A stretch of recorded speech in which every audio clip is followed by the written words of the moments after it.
기도하시겠습니다. 사랑과 자비가 풍성하신 주님, 은혜로 허락하신 오늘 이 시간을 주께 의탁하게 하시니 감사합니다. 여호와께서 집을 세우지 아니하시면 세우는 자의 수고가 헛되며 여호와께서 성을 지키지 아니하시면 파수꾼의 깨어있음이 헛되도다 하신 말씀을 기억합니다. 우리의 근심보다 더욱 크신 하나님, 오늘 이 시간 주의 크심을 보는 믿음의 눈을 허락하여 주옵소서. 각자의 처소에서 각자의 시간에 하나님께 나아가는 모든 주님의 권속들을 살펴주옵소서. 육신의 회복이 필요한 자들, 괴로움이 그 마음에 사무친 이들, 주의 얼굴을 바라는 모든 자들을 주의 날개 아래에 피하게 하시고 주의 얼굴을 비추어 주옵소서. 오늘 하루를 살아갈 때 악한 마귀에 틈을 주지 않게 하시고 병마에서 건져내시고 영육간에 강건케 하여 주옵소서. 신실하신 주의 은혜를 믿사옵고 이 모든 말씀 우리 주 예수 그리스도의 이름으로 기도드립니다. 아멘. 오늘 우리에게 허락된 하나님의 말씀은 요한복음 4장 1절에서 9절까지의 말씀입니다.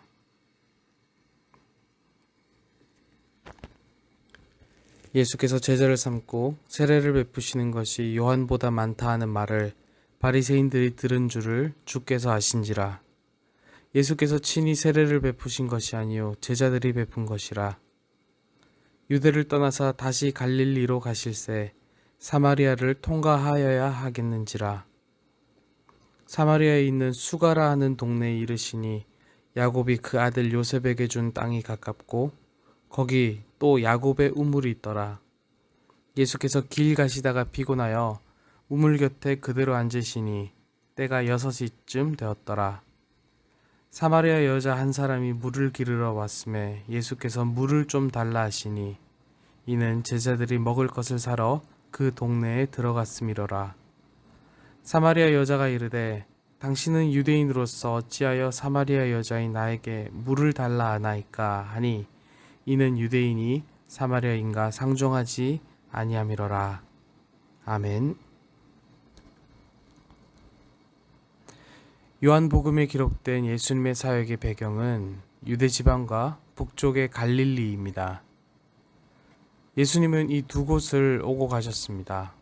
오늘 본문은 예루살렘에 계시던 예수님께서 유대를 떠나셨다는 사실과 갈릴리로 가시는 길로 사마리아를 거치는 루트를 택하셨다는 것을 다루고 있습니다.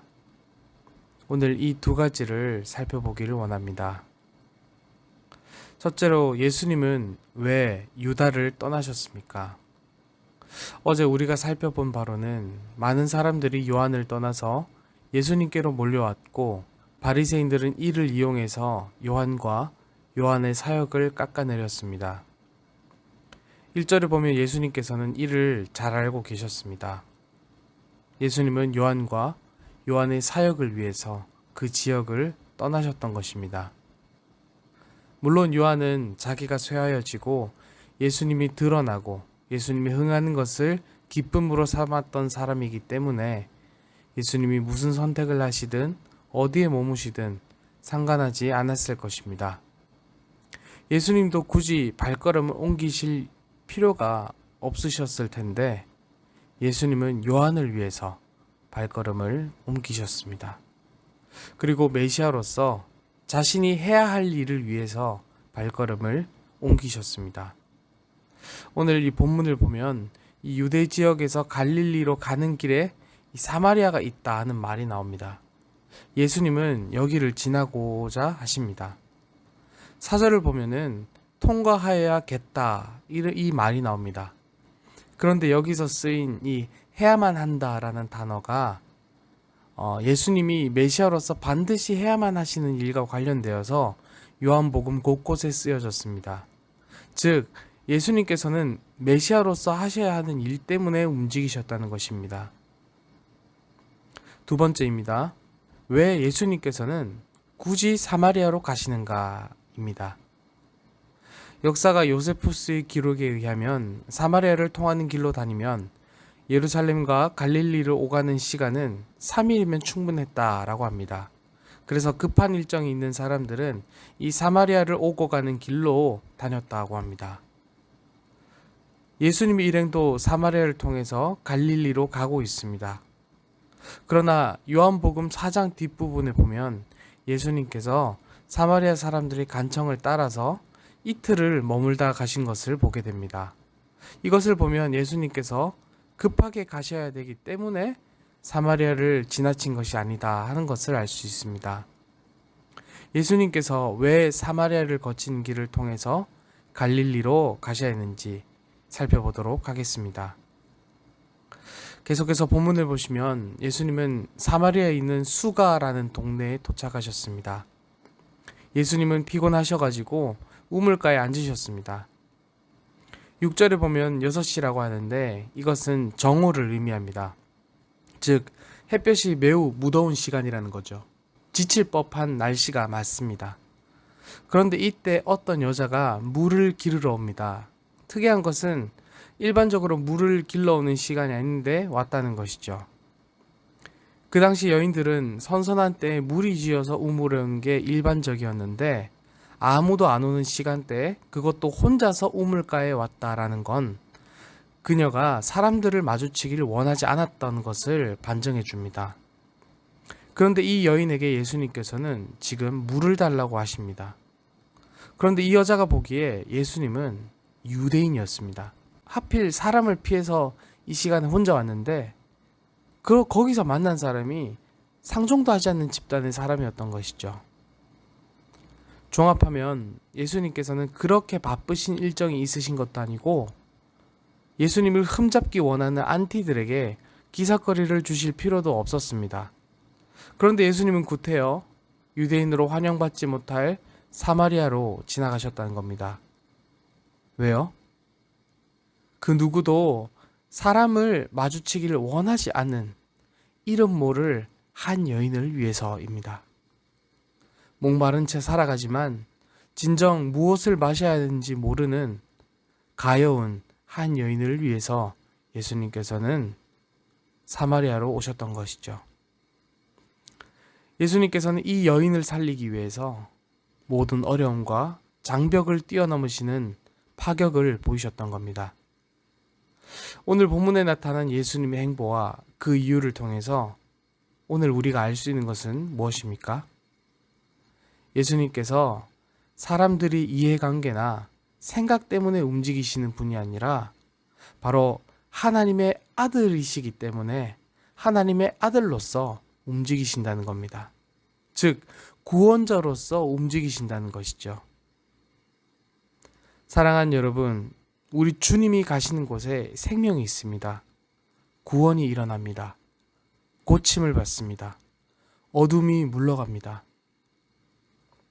뭐가 더 가치 있는지를 따져보고 실손을 계산할 줄 아는 우리는 이 예수님의 행보를 전혀 이해할 수 없고 납득도 되지 않습니다. 그러나 저와 여러분에게 오실 이유가 없으셨던 예수님께서 우리에게 오셨기 때문에 우리는 구원을 받았습니다. 우리에게 구원을 베푸실 이유를 알 수 없지만 우리는 예수님의 행보로 말미암아 구원을 받았습니다. 이 사실은 우리에게 우리가 구원에 있어서 그 무엇도 주장할 수 없다는 것을 알게 하고 우리로 하여금 이 예수님에 대한 참된 경외와 감사를 회복할 것을 감사를 해야 한다는 것을 알 수 있게 됩니다. 말씀을 맺겠습니다. 오늘 요한이 예수님의 한 걸음 한 걸음을 주목한 것처럼 우리는 예수님의 행보를 주목해야 합니다. 그래야 감사가 생깁니다. 감격이 생깁니다. 교만이 사라집니다. 비로소 나 역시도 예수님처럼 빛이 되는 인생을 살아갈 수 있게 되는 것입니다. 사랑하는 여러분, 오늘 이 아침 예수님의 행보를 깊이 묵상하심으로 구원의 감격을 회복하여 빛이 되는 인생을 살아가길 결단하는 저와 여러분 되시길 소망합니다. 아멘. 기도하시겠습니다. 사랑하는 주님, 뭐가 더 가치 있는지를 따져보고 실손을 계산하여 행동하는 우리에게 오늘 예수님의 행보는 전혀 납득이 되지 않습니다. 그러나 예수님의 알 수 없는 행보로 말미암아서 우리는 구원을 얻었습니다. 우리가 무엇이간데 하나님의 아들께서 하늘의 영광을 버리는 길로 우리 가운데 오셨는지요. 주님께 무한한 감사를 드릴 수밖에 없음을 고백합니다. 사랑하는 주님, 주님이 사랑하는 이 서물로 교회를 위해 기도합니다.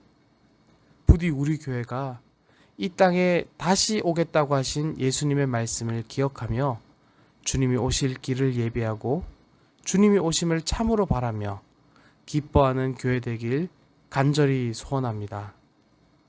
우리 교회가 마라나타 신앙으로 거듭나는 올 한 해가 되게 하여 주옵소서. 이 시간 각처에서 주께 나아가는 모든 주의 종들의 복 내려 주시옵고 이 모든 말씀 예수님의 이름으로 기도합니다. 아멘.